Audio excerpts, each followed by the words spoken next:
because she went down there to do a little investigative work on how this team from Canada, how they do their job, so she can try to bring it back to Worcester and try to incorporate it into the health field here. So that's a good thing. That's a good thing. And I'm shouting out my lovely bride. Yeah, hopefully she listens. You know how those intercontinental type of broadcasts go. They got security checks from the Donald Trump. Yeah, he's the man. Anyway, I really don't want to talk about the events of the week, but I'm going to mention it a little bit because I have been mentioning it somewhat anyway. People, it's time to realize that all the talking that you're doing and all these things and stuff like that, that if you're not going to be taking it seriously and put together a real program that's going to have some legs to it and it's going to stay the course and not just go wishy-washy all over the place and be schizophrenic, then don't waste your time. Don't waste your time. You're really just entertaining yourself. And why you're entertaining yourself, I don't know. Is it a sense of failure? Did I say failure? That's what we're going to talk about today. We're going to talk about failing by design. Does this sound familiar? This is what I'm talking about. People fail, they fail by design. Now that's not a bad thing. You know, failing by design is definitely not a bad thing. There is a way that you can fail and you benefit from failing, because failing has a lot of good attributes to it. People who just think that they're supposed to win all the time, no, that's not going to work. They fall into these traps and stuff, and then people catch a hold of their agenda. Like, you know, they caught a hold of president's agenda on the is it the tax reform or the healthcare system? One of those ones. He knows what he was negotiating for, 20%, and he knows it was going to start at 15% of whatever he was talking about, and now it's up to 20%. So he already knew that was his red line, was 20%. So, but he's a very skilled and artful negotiator anyway. So let's look at failing by design, folks, while I put on the old spectacles. I think it's such a big topic, and it really has a whole lot of things that are all over the place. It's hard to really find a place to start. And I'm making most of my references is coming from the Harvard Business Review. So if you people want to go and try to acquire this copy, this is from April 2011. This, you know, I've been reading Harvard Business Review for quite a while. It's excellent. It's an excellent business magazine. If anybody out there really wants to get some kind of thoughtful feedback for their own edification, that's what it's basically there for. You know, you can read the articles and then talk to yourself. That's what I do, because no one else talks to me. My lovely bride, she's always worked. Now she's old. We talk all the time. I'm just teasing. But when she's not home, I have some really stimulating conversations. so I can get them from this book. So you could do that too. But I'm going to start with this part of this here. How to walk away from a project intelligently. You know, I'm going to just give a little bit of insights into these 10 kind of PowerPoints, I guess you would call them. Decide in advance on a periodical checkpoint for determining whether to continue. You know, so remember now, this is failing by design. So you've instituted your program, your agenda. We'll even say the agendas that's being out there today. You put in your agenda on, let's end racism. Okay, we're going to end racism. That's what you're going to do. You determine, you know, that's how do you check points on let's end racism. See, that's where you're making your mistake. You didn't put them in. You know, you don't have a list on following on checkpoints, the periodical checkpoints. Where are we going to advance? Where are we going to stop? Whether to, and this all comes on whether to continue obviously we want to continue. Racism may not be the best because we do need to finish it and get to the end. But where we're going to continue down the line is just say protest. Is protesting enough? The visual aspect of protesting, is that enough to really stimulate and have checkpoints to decide and the markers to decide on if this is working or not? Well, it is and it isn't. You know, because it is, you can see if it's working if you do polls and those type of things. But now, whether to continue just on the avenue of protest is the real question. Should I stop protesting? No. Protesting might have to be moved back a little bit, and the continuation is still there, but you need to bring up something else to help out and continue to reach your set goal. So, is it a failure, the protesting? No, it's not a failure. It's just that you see where it starts to fail and go off. So now you change your strategy, but you keep your direction. You know? It's just like if you're riding a horse and you got to get over to Boston, and you know there's no water on the way. So do I continue riding the horse, or do I ride on a bicycle after a while? You know, the horse is going to die. There ain't any water. It can't go that long. So you take the bicycle. Okay? Right. Now, you got number 2. Evaluate the project upside against the current estimated cost of continuing. If it is no longer appears that the project will deliver the return anticipated at the onset, it may be time to stop. That's kind of pretty obvious if we're just thinking about money, but we're thinking about other things like the social engagements and stuff. We're thinking about all these social justice type of things, racism. I put them all in there. I'll be schizophrenic too. Put anyone you want in there. We're thinking in that regard. Yeah. But now we got to look at the current estimate of cost. The cost in this here would be the amount of personal engagement that you want to put into it. That'd be our cost. Alright? So we got to look and see that if it no longer appears that the project will deliver the return anticipated. So if I'm putting in 20 hours of my time towards this elimination, or even longer, towards the elimination of whatever social program that I'm trying to eliminate or change or something like that, you know, is my 20 hours being used in the right way? Is it being used enough that it's actually going to make this change? You know, this is what we're looking at. Yeah. So we look at that. We find out that your 20 hours isn't making a difference. Actually, you're putting in 20 hours and they're not being utilized right. So is it time to stop putting in your 20 hours? Because that's our currency is time. So maybe we're putting in too much time in this.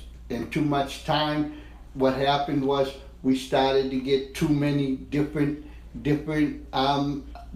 topics in the social under the social banner, because we had so much time. We're putting in 20 hours. But after 3 hours of talking on racism, we got 17 hours worth of our stuff there. So now we're going to talk on women's rights. And we're going to talk another 3. Now, well, let's take on the gay issue. Talk another 3. We got 9 hours. We're putting in 20. You know, we got 20 hours that we're putting in. But if we're just trying to, and then starting to overlap and bounce off each other and stuff, it's time to stop. The failure, you would think, you know, this is how we think. Well, to make it really work, you gotta be 100% all the time. No. Sometimes your 100% is detrimental to the outcome, just like this here. You're putting in too much, so it's time to stop. You know, you have to break it down so you're being effective. So you're putting in 3 hours a week would be all that you would need on one of those topics. If your focus is on the social problem of racism, 3 to 4 hours would be what you need. You don't need 20 hours. You may enjoy doing this for 20 hours and having we have to be together on all the social things and stuff, but that's okay if you enjoy that. Then you put 3 or 4 more hours into another social thing, but don't try to lump it all under the same thing, because now the cost isn't effective. See what I'm saying? Good. I don't. I'll get the hold of it. All right. Let's see what happens after that. Compare the project with other candidates' projects that need resources. Well, we're kind of talking about that right there too. See, we're comparing the project of social justice and racism with the other projects in the social justice, with feminism, with the gay rights movement, with the opioid crisis, with the homelessness and all. We're comparing all these, right? So if this one looks less attractive than they do, it may be time to stop, right? So our 20 hours, if it looks less attractive, because we should just put all our energy, all our 20 hours into just ending racism, all right? Sounds great, but we're only going to get an effective 3 to 4 hours out of that. So, we look over here at the feminist movement. Is there room for the feminist movement to take all our 20 hours and be effective? No, you run into the same wall as with the racism. It's just not big and huge, but the 20 hours a week, it becomes boring, pretty much. So both of those, they're going to fail because it's like that. So it's time to stop. It's time to stop not putting the energy in, putting in that amount of time. Because failure just isn't black and white. Oh, you failed. Shame on you. Oh, you succeeded. Hey. No, it isn't that there. The failure in this case is time. Is the time, that's the currency that you put into it. That's the risk. That's what your buy-in is with time. Okay, let's go on to another one. This stuff is fascinating, but it's not easy. And you would think it would be easy. Failing. 1, 0, 1, 2. That's what it sounds like. You either succeed or you don't. And it's way more complicated than that. It's way more and very interesting and very beneficial to actually doing things, because if you realize that the failure is not your enemy, and then realizing that you can really strategize to something and really put a lot of energy into the tactics needed to get that something moved forward. And as it starts to move forward, of course the time's going to be lessened, and then there'll be more time to put into other kind of things that you enjoy doing.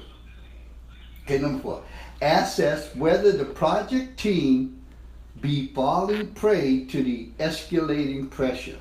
See, now this is what seems to happen all the time, The team, you got a team. Everybody's putting in their 20 hours, right? Everybody's putting in their 20 hours on what?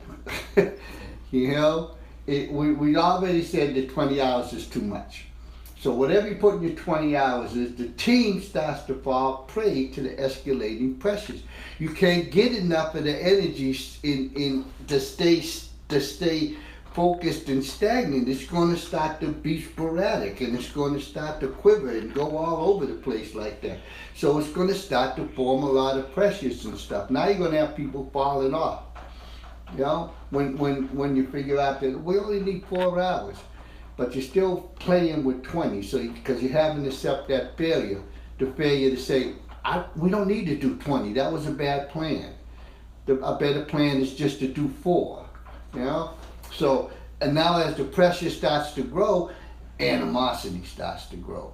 People start to point fingers at other people. This is why it's failing. This is why it's failing, because nobody's paid attention to the fact you got too much time on your hands. You got too much things there. And as you're going through trying to strategize this one thing, all these other little things start to pop in because you got the too much time.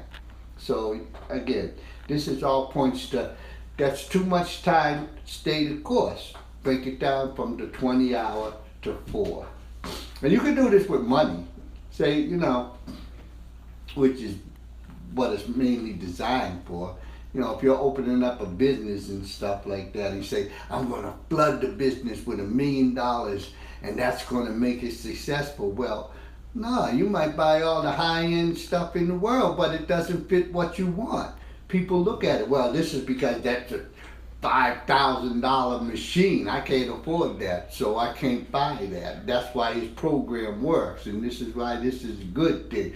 But me, the common man, I can't buy that. So you actually put all that money in it, and because you put all that money in it, it failed.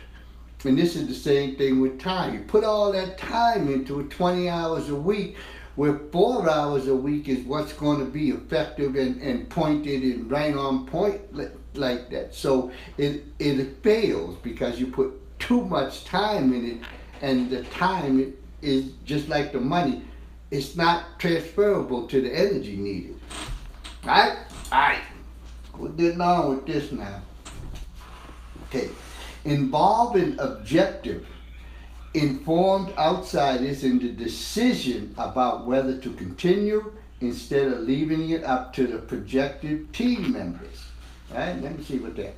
Involve an objective, informed outsiders in the decision about whether to continue instead of leaving it up to the project team.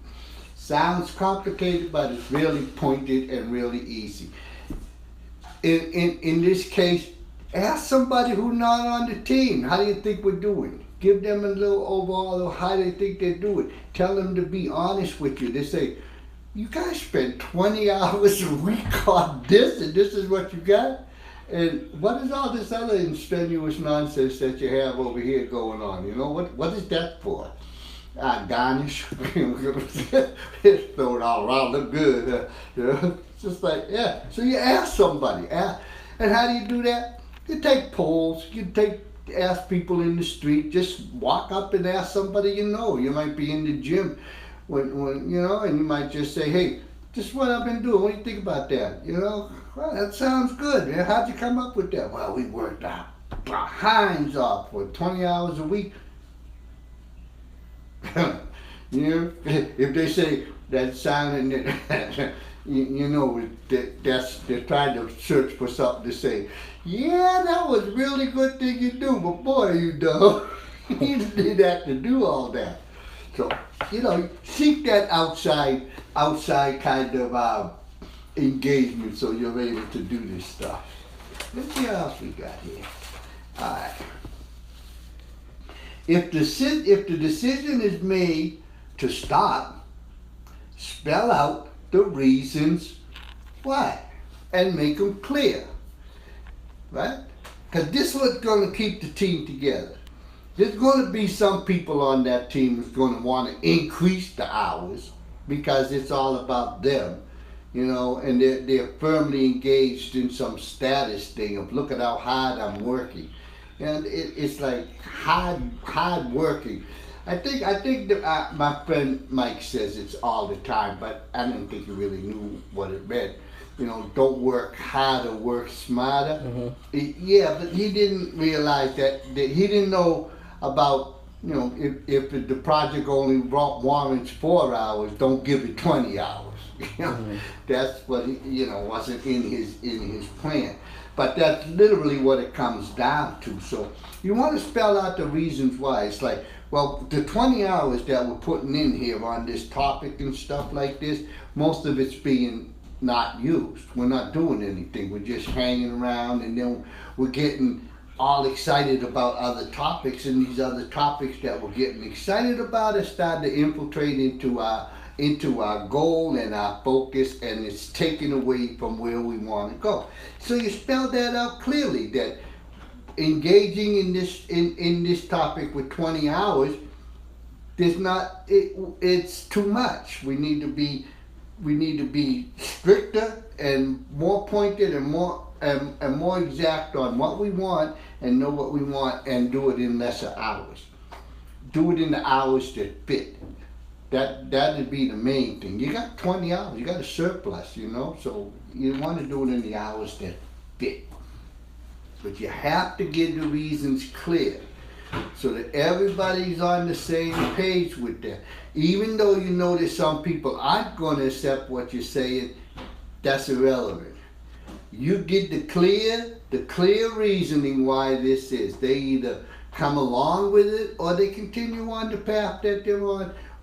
And if they get off the path and say, "Oh, I'm not playing anyway," like then you really notice that they weren't doing anything in the first place. Because if they can't do it for less, why would they? Why would you think they'd be something that's critically important to your success if it has to be more? So the more time, it just doesn't add up. So shoot them. No. Stow them, get them out of there. Think through how capabilities are assessed.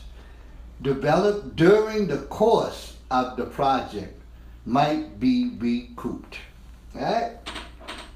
So you want to always be thinking through how the capabilities, and you always want to be assessing this here. So this is a good thing with the 20 hours, because you got the 4 hours now, so you're doing good work. So now you want to assess the capabilities. You can't just assess the capabilities by taking an hour out to 4 hours. So you're going to have to make an adjustment. So now you're up to 5 hours. You had 20, so now you're up to 5. Yet still, you got a good cushion, and you're doing good work now, because now you're being able to assess this thing like this, and it's not a burden on anybody, because you were working 20 hours before doing this, and now you're only up to working 5, because the assessment has to be done, and the assessment will be done a lot more efficiently because it's narrow now.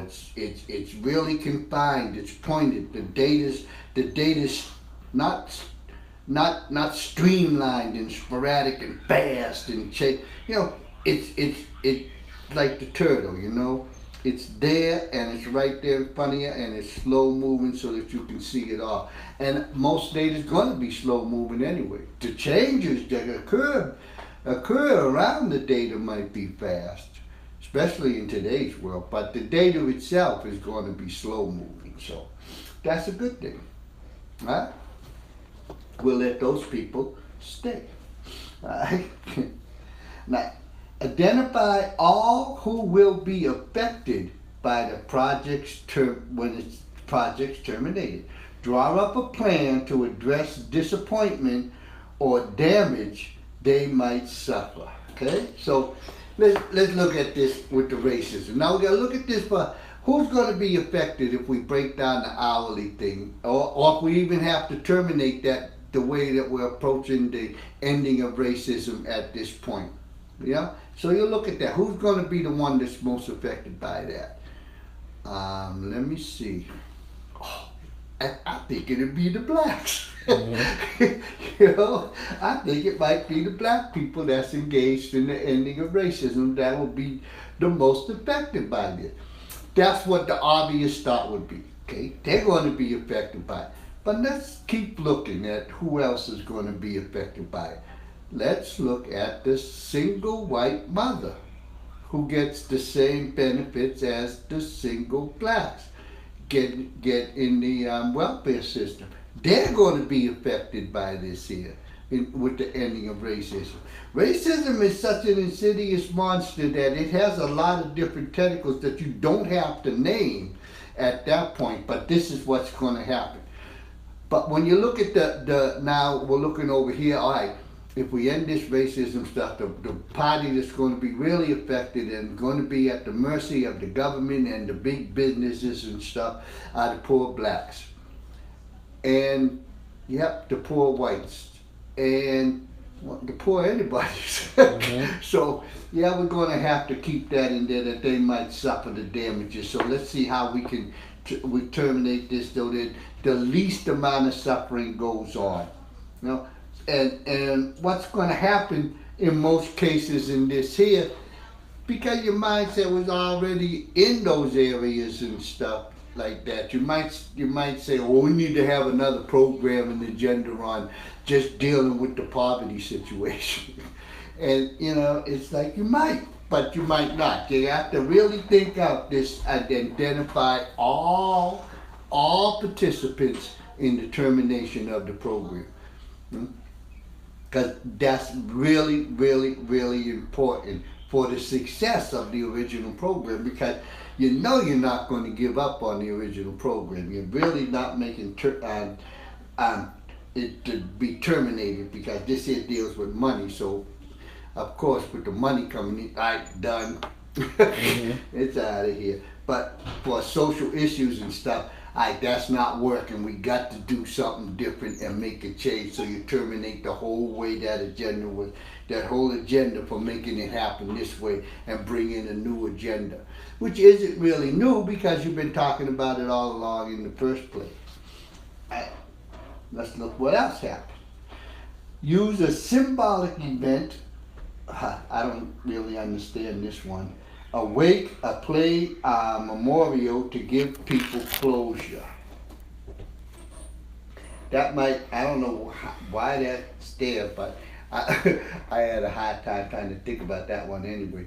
But I can understand the symbolic events and stuff like that. We're seeing a symbolic event unfold right before our eyes right now that started out with racism. You know, it started out with police brutality and racism. And that was the taking the knee for the flag. That's a symbolic event. That's a gesture. It's directed towards the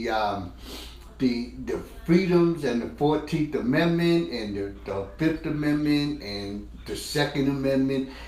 And we'll say the Constitution, because that's what everybody says, and the Declaration of Independence. It's pointed right at America. I don't feel like you're treating me the way I should be treated from the black people. That's how it started out, because the police are shooting me. And this isn't a good thing. So this is how it started out. That was the symbolic event that started it out. Now it's changed. It went through a metamorphosis to where now it's being used, because they didn't follow any of these kind of designs here in a way to try to make Donald Trump capitulate to something. I don't know what they think he's going to capitulate to. It doesn't, you know. I don't really get that. You know, it's like, yeah. And now they're trying to say, well, it's an infringement on our rights of freedom of speech. And are they correct? I don't know. That's one for the more intelligent minds than me. I think they call them the Supreme Court justices. I'll let them handle that one. Does it infringe on the constitutional rights of anybody? I don't know, because nobody has to say the Pledge of Allegiance. Nobody has to sing the Star Spangled Banner. Most people, I don't even think, know the words to the Star Spangled Banner. Most people didn't even know it was a poem. They thought it always was a song. But I don't know, so I'll leave that alone, so I don't want to go there. But using a symbolic event to give people closure. And that's what this is like this here. Because the closure would be, I don't know how the closure would really work, but this is where the people are looking for the closure. Actually, in this case here, people are looking for to expand it off into other areas and really get to embrace their schizophrenia. You know, because they can do that. Now let's see what else we got here. Okay, make sure that the people involved get a new, equally interesting opportunity. And now that's key to all this stuff like this. You don't want to lose the people, because you know that they got the good minds, they got the good brains, they got the good hearts, they're altruistic, they feel with their emotions. They wear them on their sleeves. They're willing to work 20 hours. You broke them down to 4, so or 5. So you know they're willing to put out that energy needed to get something done. You don't want to lose them. And because it's a social justice type of thing, ending racism might have been a bigger move than they were capable of doing at that time. Actually, the thing might be, let's work on a little bit of equality. Let's work on something smaller than ending racism and the ideology that it's hard to end it because you can't touch it. You can't cut its head off. You can't measure its marker really, other than asking people. So you might want to, in that case, you might want to get them interested in improving the school systems for the inner city kids and the rest of the kids in the world. You might want to do that. You might want to get them interested in the opportunity for a better understanding of nutritional values and the better understanding of working out. You might want to get them into something like that. You might want to get them into anything, space exploration, underwater exploration, I don't know, anything you want, but you don't want to lose them because your first agenda was too big.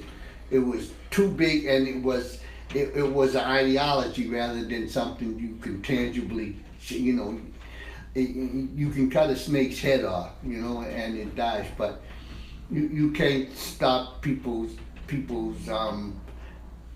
feelings and people's idea about what they think about other people and stuff. You can't touch that. You can change it, but you can't really touch it. But you can change it by other ways, by education and other things like that. Giving them food, their bellies are full, and those are ways of doing that. Now, we looked at these 10 things like this, and I thought that went a little bit pretty good. And it's 3:30, so I'm gonna take a short little break, not a long one, and I'm gonna come back and look at some more stuff for you. Cause this failure, I tell you, it's a lot of fun to fail. I do it all the time.